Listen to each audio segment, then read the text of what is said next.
Hello, everyone, and welcome back to the Be Europe show. I'm Harry. And I am Vlora from Eurodesk, and we are very happy to be here again for the episode number 7, which today takes us on a virtual journey through Switzerland, which is not a EU or EAA member states, but is part of the single market. And this was one of the questions that I had on the quiz on Instagram. Yeah, I think I got that one right. I didn't know too much about Switzerland, but I did get that one right. And I did actually learn this week, Flora, that Switzerland actually has no capital. So it's not stated in their constitution, but Bern is considered to be their de facto capital, as it houses their House of Parliament and their federal authorities. Right. That's good. But that was also one of the questions in the quiz on Instagram that we were running this morning. But maybe you also discovered during the quiz that Switzerland has 13 UNESCO sites and hosts more international organizations than any other country in the world. There is ILO, ISO, CERN, UNITAD, United Nations Institute for Training and Research, and many more. And it's also the home of Heidi. That's an important one to mention alongside Always. CERN and those important institutions. It's not surprising that there's so many places based in Switzerland, though, with their panoramic views. I'm sure every organization would dream of having an office there. And it's also a great place to live. I learned this week that Swiss people are very well mannered. But for example, when you live in apartments, they avoid making noise. So like flushing toilets and showering, etc. After 10 p.m. to not disturb their neighbors. And on Sunday, they don't cut their grass or do any noisy chores so that people can get well-deserved rest. Well, that's very polite, I will say, of them. And I don't know how much this is respected, or if this is just a stereotype. But in general, all the Swiss people that I met in my life, they are always very respectful of the others. So might be true. Let's see. But anyway, in my opinion, as an Italian and as a very loud person, I will find it very hard for me to live in Switzerland because I really cannot fit this, let's say, silence mood. But anyway, that's just a joke. But also, when I was researching about the country, in Switzerland, they also like to have some wild time, especially in the Paleo Festival, which started in 1976, quite old, as a folk festival in Minion, and now is one of the most crowded music festivals among all Switzerland festivals, which means that they have a lot. And one can release around 250 concerts during a 6-day festival, which is huge. Oh, come on. Wow, that's pretty hardcore. That's a lot of dancing and singing. And I suppose Exactly. if you're not into loud music and you're not afraid of heights like me, then you could enjoy their International Hot Air Balloon Festival, which is held every January. And pilots from all different countries participate in the festival, and hundreds of hot air balloons are seen in the sky for almost 9 days of the festival. Now, as I said, I'm afraid of heights, so I don't think I'll be getting in a hot air balloon anytime soon, but I think it would be amazing to watch from the ground. Definitely. But what scares me the most is that they really keep long festivals, and for the 8 balloons, 9 days, for the other ones, 6. Yeah, They're you'd really be party tired. people, I will say, Yeah. in general. But yeah, I also can imagine that they really enjoy this festival because they have this great food that will definitely make the time over there much more pleasant. And they have the famous fondue and raclette, which are also the traditional food, and the tasty Swiss chocolate. Yeah, Swiss chocolate is a guilty pleasure of mine, but I'm getting tasty just thinking about it. I think it's time to introduce our guest for today. Maya is going to be joining us from Switzerland. How are things, Maya? Yes. Good. Hi. Hey, how I'm are in. you? I'm good. How are you? Good. Thanks, Minion, for joining us today. Well, it's my pleasure. And welcome. Thanks. I suppose we've been learning so much about Switzerland already, but we're really eager to hear about you and your work. So you might introduce yourself and explain a bit about what you're doing at the moment. Of course. Well, actually, I learned something today because I didn't know about the air balloons at all. But that's good to know now. So I'm Maya. I'm from Switzerland, the French part. So I speak French. And I am doing an apprenticeship right now in stage technique. So anything that goes with like sound engineering and light engineering and video and all of that to make sure that theater works, basically. So that's what I'm doing right now. And I live in Marge. That's all I can say, I think. I'm 21. That's all. That's also very important. So you're very, very young, we can say. Well, yeah, I'm pretty young, yeah. Great. So just maybe to discover more about you and your experiences, and of course, to make people understand why we choose you for this podcast, you participated in an EVS project. Maybe you can tell more about this and what is EVS in general for the people that doesn't know. Of course. Well, EVS is basically a program that makes your country pay for you to go abroad and give your energy to some place that needs your help. So you basically go and volunteer, but you've got funding and like financial aid for it to work. Basically, as a young person, you can't really like have savings to go abroad and just like give your time. So that's basically what they help you with. And what I did was I went for 6 months to Latvia in Riga, and I was working in a youngsters cultural center pretty much. And my job was basically to make pictures of the events that were happening, make videos, promote the events, organize the events, and pretty much everything in between. But yeah. Great. But my question is, how did you discover about EVS? Any other young person, how can they discover about this? So I'm the only one in my friend group that knows about this, which is crazy. But I learned about it when I was in high school. We had like a Eurodesk.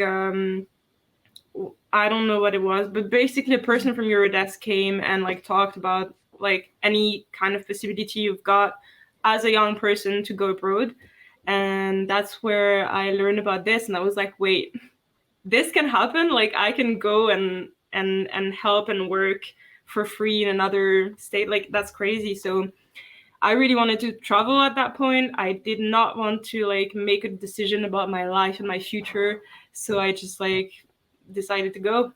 So yeah. How old were you at the time? I learned about it when I was 18, I think. And then I left when I just turned 19. Great. Wow, that sounds like a great experience. And for anyone who's listening, by the way, EVS is European Voluntary Service. For anyone who's sitting there wanting to Google this up and can't find it with the acronym, and it sounds really interesting. It's something I wasn't familiar with before. Maya, and was it the decision to go? Was it the travel was the main interest, or was it the volunteering experience? What was the real, I suppose, deciding factor for you? I think the main factor was that I wanted to leave my small village, and I wanted to like live without my parents and just like discover life and meet people that weren't from where I was from. And I think mainly I wanted to travel and see someplace else, but I didn't really choose the program as in like I didn't really choose it for Latvia, but more for the actual thing I was going to do there. So I think it's a mix of both. Yeah. So there was a few kind of deciding factors. But when you arrived in Latvia, then, so what was the day-to-day like? What were you doing when you were over there? When I was there, when I went there, or like. Yeah. So what was the day? So what was the day-to-day work or the activities that you were doing as a part of EVS? Okay. Yeah, so I started work at like 12, finished at 7, something like that. And then during the day, I was just basically there working on my computer, making organizing events, trying to figure out like if people had something to teach to the youngsters, and then I could like organize an event around this.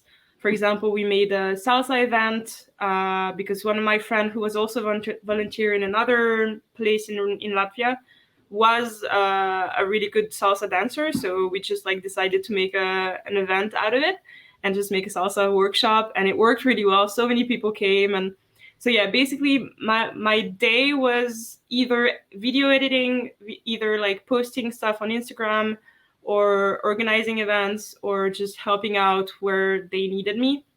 I was also mainly when people came to the center, Latvian people are really shy, so you have to welcome them. Otherwise, they'll just leave. So you just have to like be there and make sure that you're gonna see the door if someone comes in. Because if you don't go to them and say hi, they'll leave if they don't know you. So I was also really like there to welcome people. Yeah, you had to be outgoing. And were there other young people then from other EU countries there working with you, or what was that experience like? So was it kind of, were you one of a group? Yeah, I was working with, when I arrived, there were 3 volunteers, and then 2 of them left, and then 2 new ones came. So it's kind of a circle, and we relay each other. But yeah, so we mainly are usually like more than 1 people. Great. And what about the general experience? What did you learn out of this? And did this experience change you somehow in the way you see things in general? Maybe you can tell more about that. Sure. I think mainly now that I look back at it, I think I learned so much about social cues and like social skills and how to like talk to people and go to them, and you know, all of this talking is not that easy actually. And when you get out of a place that you've known for years, it's like very hard to like be out speaking and like be like, hi, and I'm this, and who are you? And so I think I learned a lot about like how to talk to people. And then also I think it's a great way, I think, to start working, because you go there and you're just there, but they don't expect anything from you. They know that you don't know anything and that you're there to learn as well. So it's like really interesting because you get there and you don't have the pressure of a new job, and at the same time you get responsibilities and you've got like someone who's going to hear out your ideas. And yeah, it's really good like work-wise as well, to like learn how to figure out what you're good at and what you like doing. And yeah, it's really, yeah, I can just imagine. very of course, positive. you just go abroad and people do not expect nothing from you besides of that you have the time to learn and enjoy the time Exactly. there. But how did this experience affected your following steps? Did you notice like a change in your plans in the future after this experience, or did you reshape your life, let's say, in some way? Well, I went there pretty much like clueless about what was going on and what I was gonna do with my life. And I knew I wanted to like work in the cultural field. I didn't know how. I didn't know how to like what to begin with and like what I would like. Looking back at it, I think I kind of understood that I wasn't really good at a desk. I loved the work, but at some point during the day, I was just tired of being sat down and just like not move and not use my body, and I really wanted to do something more active. And then I think I got also to like see a lot of other things in Riga that was like cultural stuff and like museums and stuff like that. So I really like got to see a lot of art and culture. And I was pretty much sure about it when I came back that I was gonna like work in the cultural field. I still didn't know how, but like it was way more sure of it. Yeah, it's a good experience. I think, as you said, it's the opportunity to go at a young age as well and kind of discover who you are and how you interact with people and how you work best. It's really, I suppose, eye-opening learning experience for anybody. And to get that opportunity at a younger age rather than waiting 5 or 10 years and starting a job and realizing you don't like it, it's great to get that chance. I suppose a question we ask everybody on the podcast, and the answer is always different, and I don't think there's any right answer, but what does it mean for you to be European? Okay, I was expecting this question, but it's really hard for me to answer this because I don't feel patriotic at all. Like I don't feel like this need to be like, oh, I'm European and I'm Swiss, and this isn't really something important to me. I feel like the only thing that I like thought of when I read the question was privilege, how lucky I am, and how lucky I'm white and rich. And I mean rich as in like I can live as a normal person and not struggle with it. So I think being European is just a lot of luck that you have to like accept and then use for others that don't have this. And yeah, I think that's all I can say about it.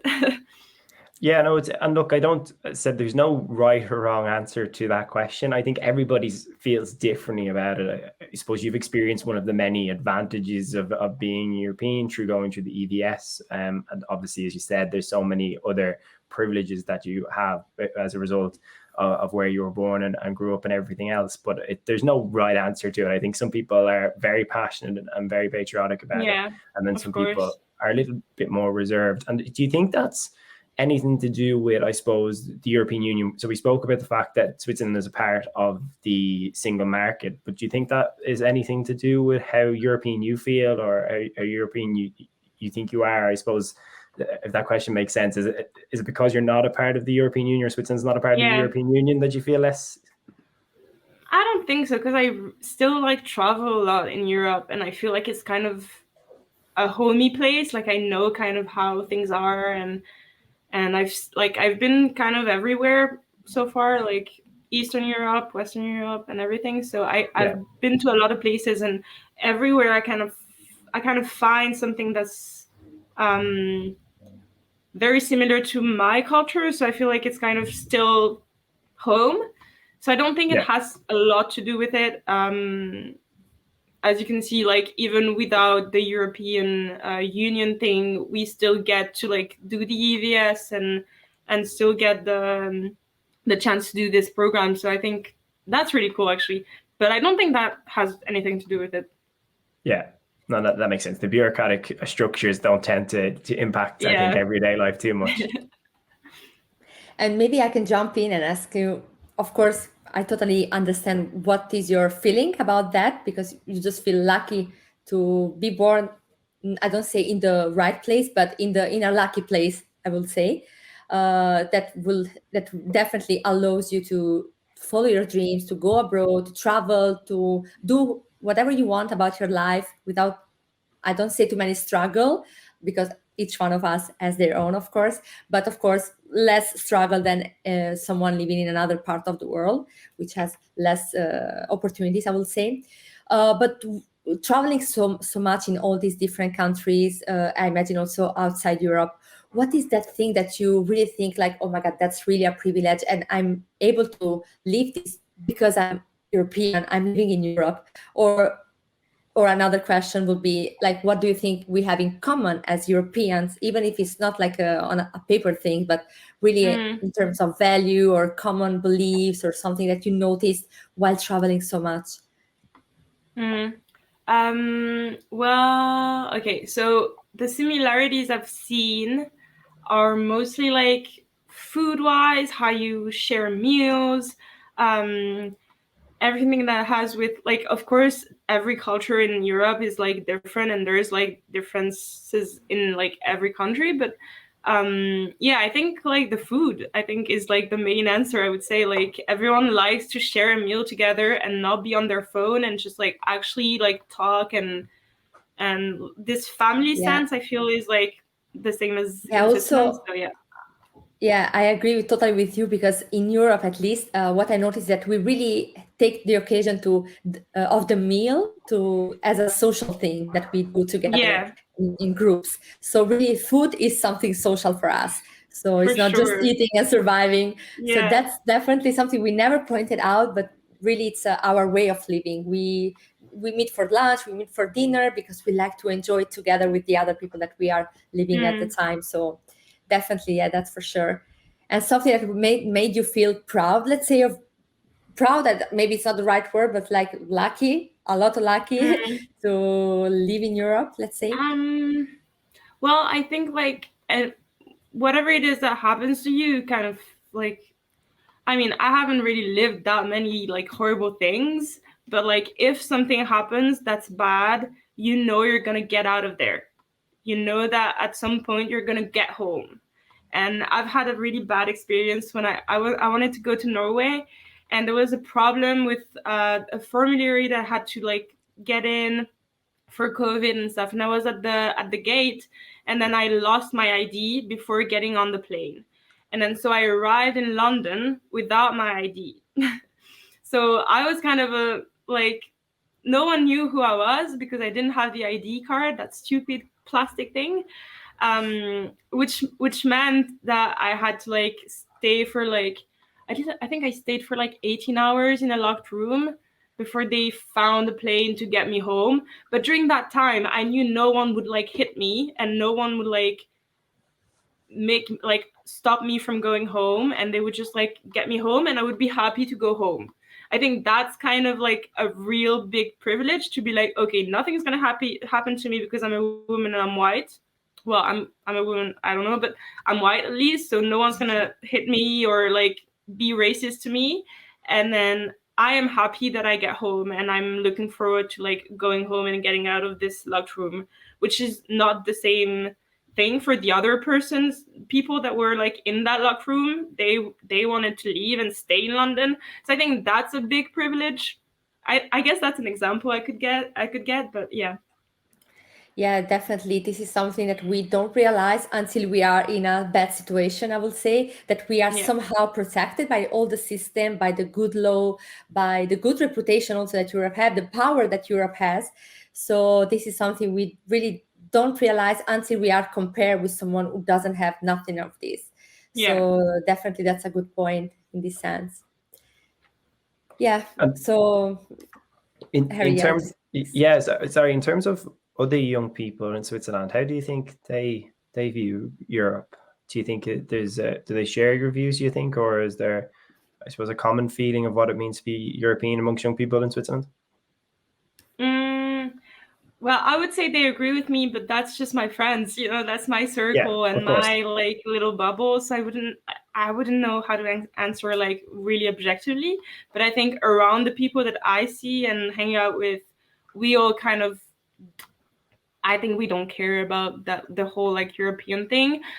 Again, we still feel really home wherever we go in Europe. If we go to France, especially the outside countries from around Switzerland, we definitely feel home there because we kind of know and we're used to going in holidays there. And so yeah, I think it's kind of a cool place to travel to and see, and we're all really excited, I think, to learn and be curious about what countries we want to go to, and yeah. So I think mainly we all want to travel everywhere, but I've never had a discussion about how being European feels, I think. Yeah, no, that makes sense. And I'm interested to hear, so you said you're currently studying and doing an apprenticeship as an entertainment technician in a theatre. Now, obviously, throughout COVID, the sector was one of the most hardest hit, the entertainment and music industry. So in particular, for a young person who wants to enter into this, what's the current situation like? Do you think things are getting better, they're improving?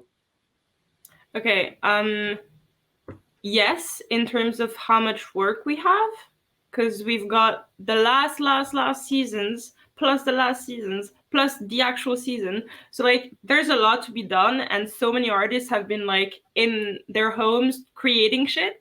So sorry, bad word. So I mean, there's a lot to be done and a lot of demand as well. Now, a lot of people realized that they were really way better off working in a normal job during COVID because they didn't have, help from the country or didn't have financial support and everything. So there's a lot of people that stopped, which means a lot of people, I'm not sure about the statistics, but I've heard 30% of the people stopped in Switzerland during COVID, which means there's 30% of people less. And then we have so much more work that a lot of people get burned out. So that's kind of the problem right now that I hear a lot about. A lot of people just work too much and they don't get paid enough for night shifts and all of that. It's just kind of seen as normal that we work on weekends and work at night. So yeah, I think there's there's a few issues because of COVID, but it's not about like the fact that we don't have work anymore. It's just because there's too much. Yeah, imagine. And what about the support that you receive from the government or system, or I mean, in general, the support to this sector?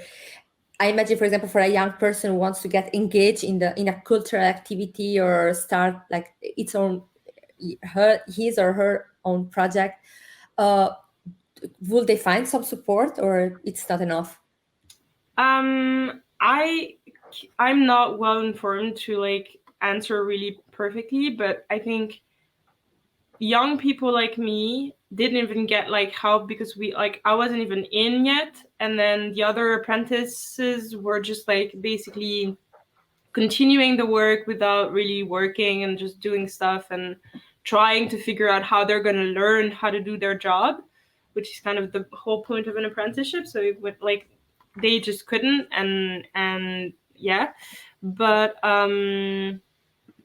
yeah, I think I'm honestly not sure about how like well supported the young people were. I think as long as you've started more than 2 years ago, then you can show an example of how much you were earning before. If you've started during the year of like the beginning of COVID, you're completely done because like you don't get to like show people like this is what I made last year.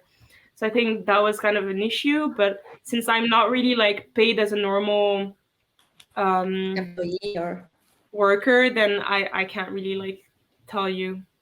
Yeah, I think it's been a challenge for the entire industry, I think, right across Europe and the world. I know in Ireland there's been huge conversations about it, and unfortunately a lot of people, as you said, have been turned away from the industry. And I think hopefully now we've realized that as we enter out of the pandemic, how much we value the entertainment, and whether it be going to festivals or concerts or going to the theater to see a show. It adds so much value to our everyday lives, and hopefully that people continue to get the support that they need to remain in the industry. As you said, a 30% drop in Switzerland is huge, and that's a lot of people who've left something they were passionate about and spent a long time working on. So hopefully that the supports continue to get better across Europe. But I'm interested to know about cultural diversity in Europe. But what do you think? I suppose, what are your thoughts on cultural diversity in Europe? I don't really know how to answer that question, I have to be honest. Like, can you specify like in what way do you want me to answer this? Yeah, so I suppose, do you think that we generally have an appreciation for each other's cultures? I know you spoke about the fact that when you go abroad, or I suppose what makes us European, but do you think that we have enough appreciation and respect for each other and different cultures in Europe? Do you think that there's enough understanding there, or do you think that there's more work that needs to be done to I suppose, it's not even an understanding, but just an appreciation or respect for different cultures? Yeah, I think there's a lot of work to be done for sure. There's always stuff to get like better. I think in my personal views, I have appreciated a lot like going abroad and seeing like Eastern Europe, for example, that I didn't know at all, and then getting to Latvia and having no expectations of the country is really nice, because you get there and you like get surprised by everything, and everything's so pretty and amazing because you didn't really expect anything else. And I think the thing is, I think the only thing that we could do is just get young people abroad and get people like to get moving and see other places and have like more support and more knowledge, and like tell people you can do this and this is possible and we can help you financially and blah blah blah, so that everyone goes there and like meets people. And I think that's the only way to like actually have the appreciation and respect that we have to have. I think mainly, I think that's the only way, because then you know how it is, and you've got memories of it that were nice, and you can tell your friends like, oh my god, they do this way and it's amazing. And I don't know, I feel like that's the only way to like get things improving. Yeah, of course. And I think Sorry. Sorry, bro. No, it's just I think you mentioned with Latvia as well when you were over there. You kind of understood then that there is those differences, and I think it's, as you said, traveling is the only way to really understand that we are a little different, and that those differences are what make us unique. So it's trying to have an appreciation for that. So I think, as you said, it's probably the traveling is a big opportunity for any young person, so we can get an appreciation. And maybe if I can jump in, while you were talking, the question was about cultural diversity, but now maybe my curiosity goes more about the diversity that we have in Europe in general. So now this month is June, so it's the Pride month. And of course, we noticed that there are a lot of Pride events happening around the capitals in Europe. And yesterday, I read an article that in Turkey, there was the Pride and they stopped it somehow with the police. And I got shocked because of this, because I can't imagine that something happened like this in Europe, because in real, let's say, Europe, like the institutional ones, the political one. So I'm wondering now that I know that you are really interested in this topic and about the being fluid, let's say, because you mentioned it just before that you're not really sure if you are a woman or not, and that's a concept that is really like a hot topic for young people at the moment, and maybe it's very hard to be understood by a older generation, but it's something so clear, let's say, like you are not a gender or another gender just because you have that kind of body, let's say. And also the Pride Month and all this diversity in Europe. So I know it's a lot of concept, a lot of topics, a lot of issues in this question, but just like my question, it's more like, what do you think that the society is ready to understand young people, as we are very open nowadays, as we are really like, we don't care about gender, we don't care about who you love, we really are open, we just respect people as they are. Do you think Europe is ready for that? Okay, well, yeah. It happened also in Oslo. I've read about it. I think they won't have a choice, because we're like young people, so we're the future, and we're like that. So I mean, you're just gonna die at some point, and then we're gonna take over. I'm sorry, this is really harsh, but at some point, I mean, it's really hard. I'm so sorry, but no worries. But yeah, it's actually a truth. Like, I mean, old people are the ones usually who are against this, because they're really like into just old manners and how, straight normality and everything. But like they're not the future anymore. So I think they won't have a choice. It's just gonna happen after a while. And as long as we get this into education, and in terms of like sex education, mental health and education and everything like this, and so that young people integrate this into like their mindset, even if they're not really like directly touched by it. As long as young people get educated from it, I think we're going to be fine. I think it's just a matter of time. Exactly.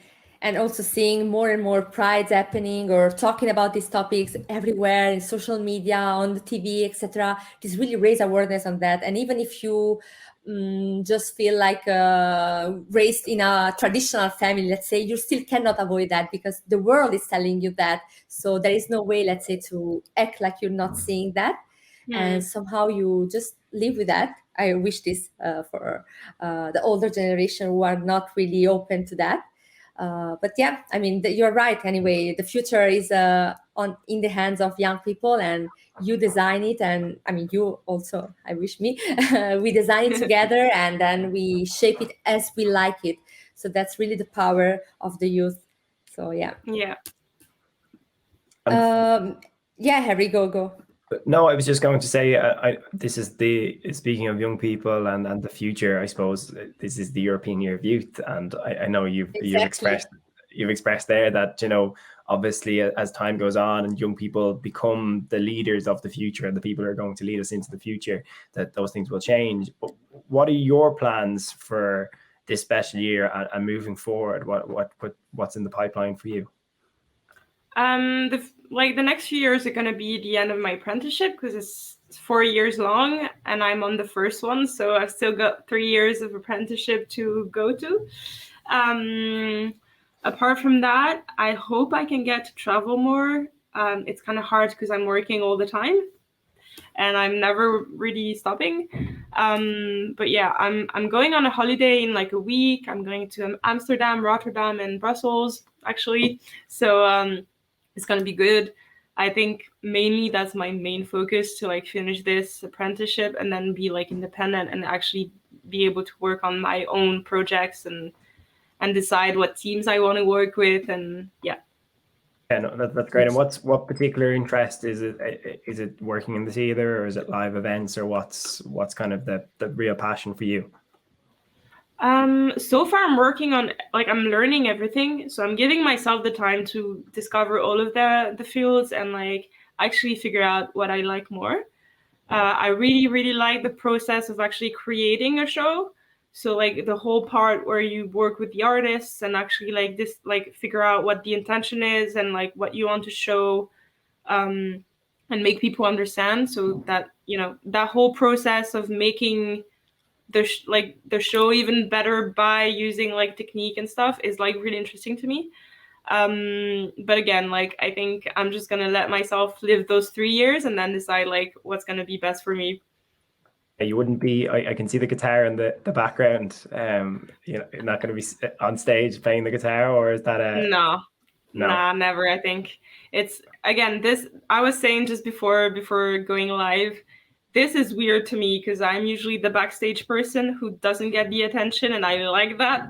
So it's kind of a weird thing to be like going on live, and yeah, this is just a one-time thing. I don't really see myself under the spotlight. Yeah, no, it never gets normal. I think it's easier in the back. I think I'm more comfortable myself. Yeah. Yeah. And just to conclude, let's say this conversation, what do you think needs to be done for young people in Europe? Do you notice something that you really think, oh my God, Europe should really invest in that or support young people while doing this because it's really good, and something that you think about?